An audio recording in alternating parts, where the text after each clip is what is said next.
like, what do you think you need to do to win? Score points. What do you mean? Oh, hey, what's going on, everybody? Roger here, Rants About Tech. If you're new here, welcome. Go ahead and hit the subscribe button for me, and to the crew, let's go ahead and get them likes up. Alright, so today's video is going to be the last video in my second update to the Penstar eNote series I have going on.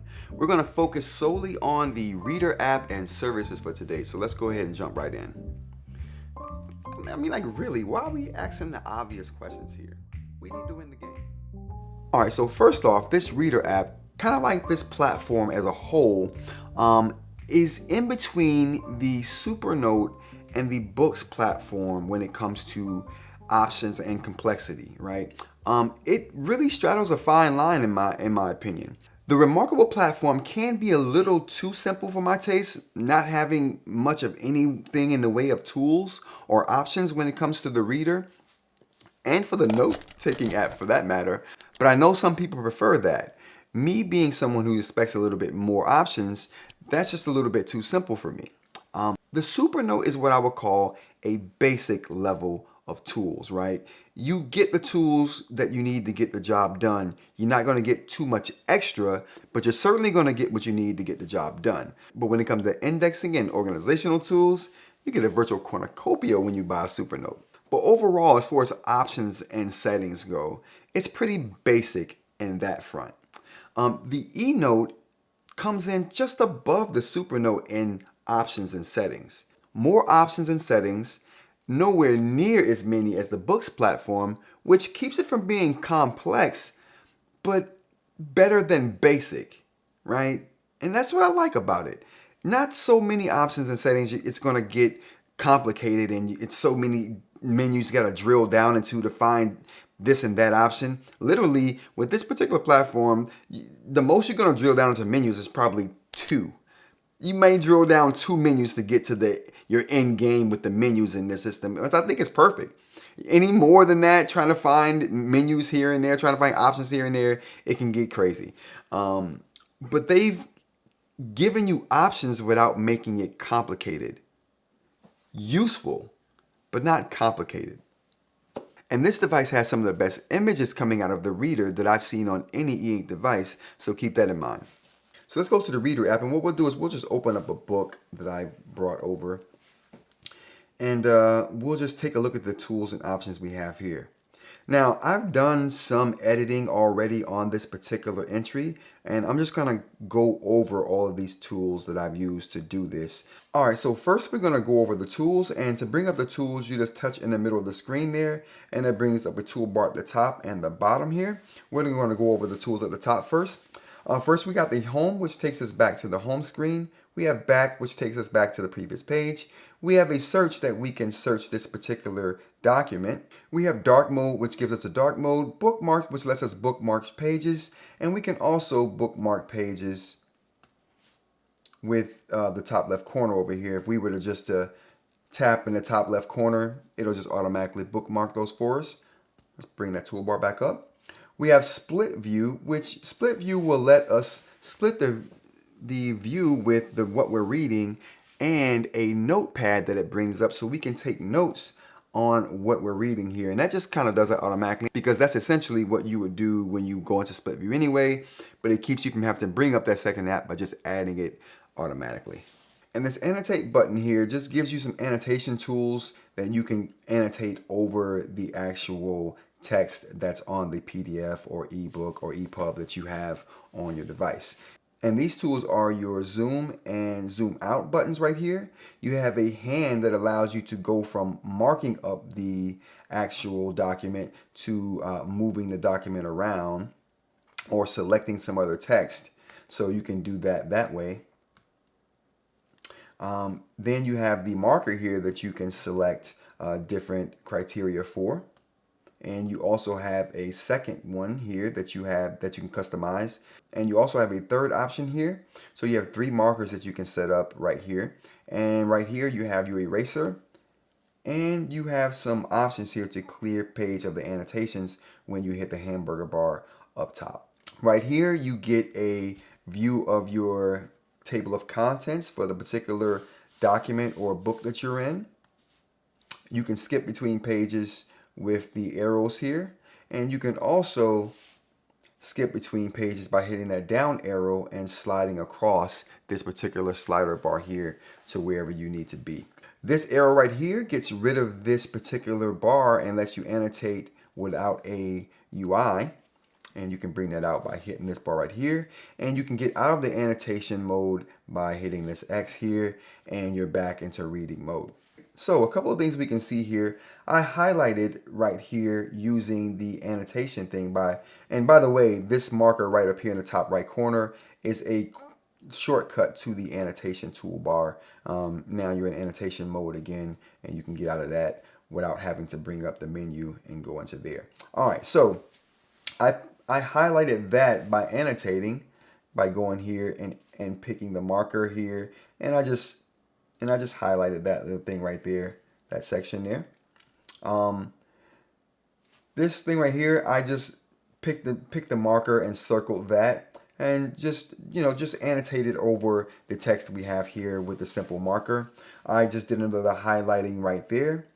So I can select by selecting down while I'm not annotating, and I can select a passage like this, and I can hit the excerpt there, and that will make an excerpt for me right there. But while we're here, let's go ahead and talk about these tools we get for selection. We can copy right there, so we can copy the selection that we selected here. We can add to notes, so basically if we wanted to, we can take that and add it to its own note there.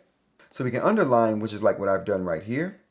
And you can do an excerpt, and basically what that does, that puts the selection in your excerpts, and what we can do is we can go back to the excerpts, and in this book section right here, you have excerpts, and we can look at all of the excerpts that we've taken for all the books that we've been reading. So that's how you get back to there. All right, so we have dictionary here, which basically will look up a word if you have a word, but we have a phrase here, so that won't look that up. Next up, we have Wikipedia here, which basically takes you to the Chinese version of Wikipedia, which I'm not sure why it would do that, but that clearly needs to be updated to take you to the US version of Wikipedia, because there's no way to change that when you do it. Next, we have listen, which will basically read that passage out loud for you. So those are the tools for the top toolbar. The tools at the bottom are more for configuring and formatting your particular files to look how you want them to look and behave how you want them to behave. First up, we have a slider to get between chapters and pages and to change the look of how it's presented to us. Next, we have the table of contents here, which is going to show us our bookmarks, our annotations, and any notes that we've taken on this particular document, along with our table of contents, of course. Next, we have display, which is going to change how we see the content on the page. We can have it global for everything we see, or we can only have it for this particular book. For right now, we're going to do it with this particular book. You can change the font size. You can add custom fonts. You can change the font with a set of preset fonts. You can make sure the font you have selected is a default font. You can select the spacing. You can select the layout, whether it's original, vertical, or horizontal. You can select the contrast. You can select the boldness of it and the contrast number right here. These are things you can change to lighten or darken the lettering. And you can change the contrast as well.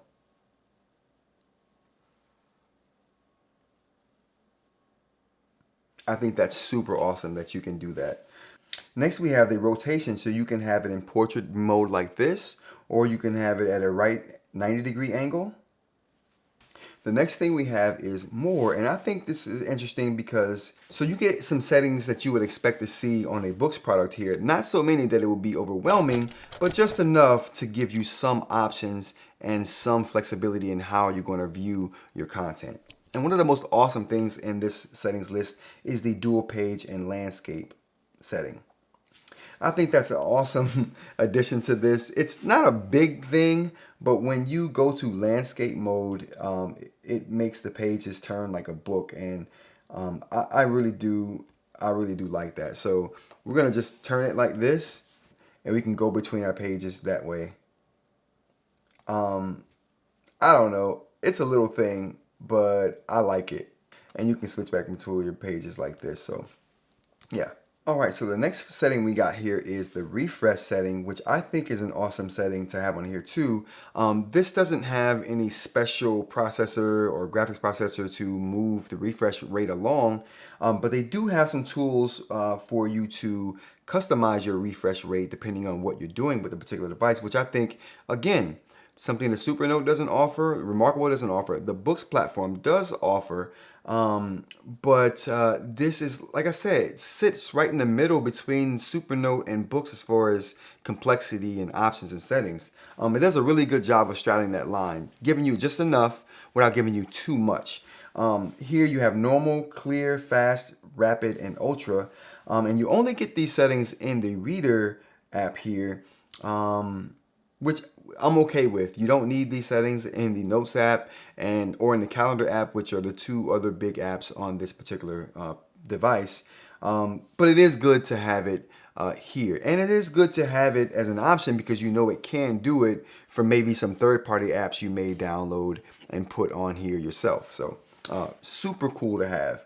And you can set here how many pages it will turn before it refreshes. You can use these arrows to make it less or more depending on what you want for your particular style of reading and refreshing. So that's awesome to have that option there as well. The last thing we have here is listen, where obviously you have settings here that would allow you to listen to this being read to you at a particular rate and in a particular voice. So that's super helpful to have as well. All right, so let's talk about the selection tool in the Reader app. If you want to select something, you can long press it and it'll select and you just drag it across. Now, if you select a word, you will get a definition right off the top of that particular word. And you get some options down below whether you want to add that word to notes, underline that word, search it, Wikipedia, or copy it. When you select a phrase or more than one word, that's when you get another set of selection tools right above the selection that we've already gone over. All right, so just like the Notes app, these buttons over here can be configured just for the Reader app. So I talked about the buttons I have and how I had them configured for Notes. And for the Reader, again, the first button is always a set button, so you can see what these buttons have set to them. The second button takes me home. The third button is my next page button, so it takes me to the next page.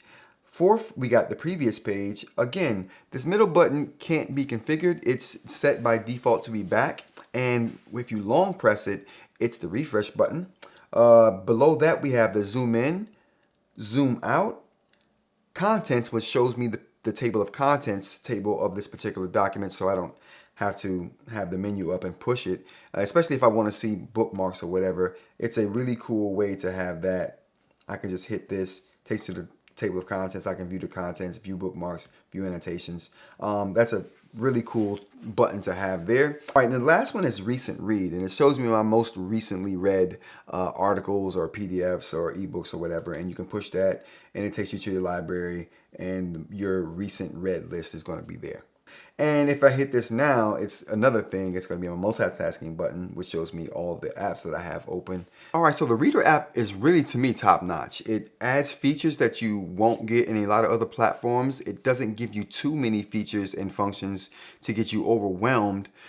It's a pretty cohesive experience as well as far as how it looks and acts and behave as opposed to the other apps in the ecosystem we have here on this particular platform. I think it definitely shines in that respect. It looks the best. I mean, no other black and white PDF viewer looks as good as this device does. Hands down. Like, nothing can come close to it. Not even the Remarkable, which to me, before this product, was the king of PDF visuals for sure. This device really takes the cake in that area. The problem is with PDF viewing is that there's no touch input, which is the best way to view when you want to zoom in and zoom out, get to a particular section of a PDF, when you're swiping through, scrolling through PDFs. Touch input to me is the best way to go about doing that. I mean, you can do it with a stylus. It can be done. It's finicky. It's cumbersome. It takes some getting used to. There's a learning curve. It can be done though. But the most intuitive way to do that is with touch. So I think that what would help that situation, since it doesn't have touch, is to have some dedicated navigation buttons. Like add more buttons that are just for navigating your way around the menus, navigating your way around the UI, navigating your way around PDFs. That would be super helpful. That would be going all in on buttons, I get it, but you need something to help with the PDF experience right now, because navigating with the stylus just is not it. It's just not it. And that hurts because it looks so good. I mean, you get so many options to make it look how you want to. Not only is it visually pleasing, it's going to behave like you want it to. So it's really sad that the experience isn't better. Like I said, it's doable. It could be so much better. Last thing with the PDFs is that you can change the fonts on here, but the font changer is crazy. But the font changer doesn't show you the fonts as they are in the list. It just tells you the name of the font. And you shouldn't have to select each font just to see how it looks. The font label should look how the font looks. That's how it should be done, right? Next, we're going to talk about services. The eNote comes with free backups, transfers, and file access. So the backup options are required through the My Accounts app. Here you can create your account and enable calendar and notes syncing. You also have backup options through cloud drive servers like Google Drive or Dropbox. To do this, you go to the Cloud Drives app. Here you can select which cloud service you want to use, add your credentials, and you can start backing up. Once you've signed in, you can create a folder on device that will appear in that cloud drive where you can start exporting files to directly to the internet. Unfortunately, you can't put files in that cloud drive folder and expect your eNote to see them, because it won't. As far as transferring files to and from the device, there's a files transfer app that you can get to right here from the apps drawer. Once here, you can start your Wi-Fi transfer by hitting this button right here. You will be asked to go to a particular URL where you can start transferring files between your eNote and whatever device you have connected to that particular URL. While here, you can also see your transfer history and decide whether you want to import or export those files as well. You can access your files while you're not on your device with an Android or iOS app. You can also download a PC app, but currently there is no Mac app to be had in the Mac App Store. All right, everyone, that's going to be the end of my update number 2 for the Penstar eNote here. An awesome device. Has some very unique features that I really enjoy using that really make me want to use the device more. A couple caveats, a couple hang-ups, but I'm confident that this platform will get better over time, and I'm already looking forward to the next iteration. So we'll see what happens. Oh, wow. Hey, we're back. Hey, I hope you guys got something from that. I think that the Reader is a really good app they have on the Penstar eNote. I think it offers a lot of options you don't get on a lot of other platforms. And it's not a lot of options. It's just enough to get you going to configure things the way you like to see them. And it does that job adequately without being cumbersome. So kudos to Penstar for making a Reader app that not only looks good, but gives you the functionality you need to get things done and how you want to get things done. So that's nice. And as far as services, I love that they give you this folder that you can just throw stuff in and it just appear on your drive, whichever drive you decide to use for cloud storage. It's a really nice system. I wish it was a little easier to get things in and out. Maybe if you drop things into that folder that you can create, it just seems to be an export folder, not an import folder, but having it go both ways would be super nice. But yeah, maybe sometime down the line. But as for right now, it's still a really good system, and the services they offer you are way more than enough to get you going. And if I'm not mistaken, they offer 10 gigabytes of space for online cloud storage. So that's a really nice system. All right, everyone, that's going to be it for me. My next video is going to be the review on this particular product. You won't want to miss that, so go ahead and get subscribed. To the crew, go ahead and like the video for me. And until next time, take care.